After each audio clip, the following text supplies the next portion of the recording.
再来新闻来关心高雄的消息，歌手田馥甄本来打算今仔日伫高雄的这个巨蛋要开演唱会，因为重感冒无声，昨晚赶紧宣布演唱会延期。有歌迷讲，这个假已经请好啊，饭店嘛已经订好啊，无多改变，只好入去住。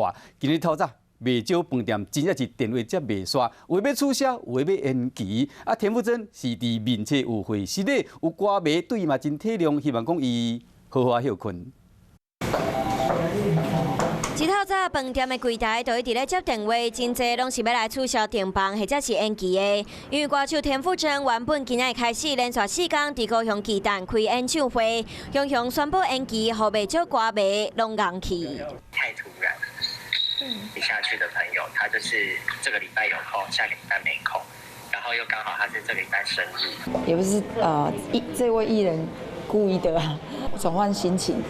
田馥甄官方面册8号雄雄公告演唱会延到后礼拜举行，因为田馥甄重感冒无声音，不得不延期。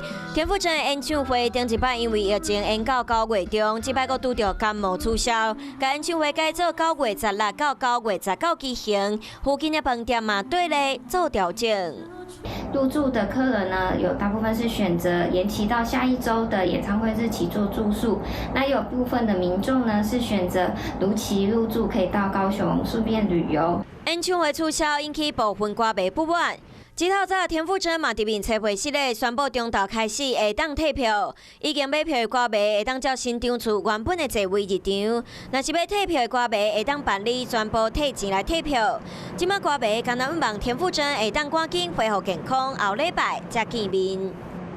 嗨，我是庄宇杰，想要看到更多的新闻内容吗？赶快订阅华视新闻的 YouTube 频道，并且开启小铃铛，跟着宇杰一起看新闻吧。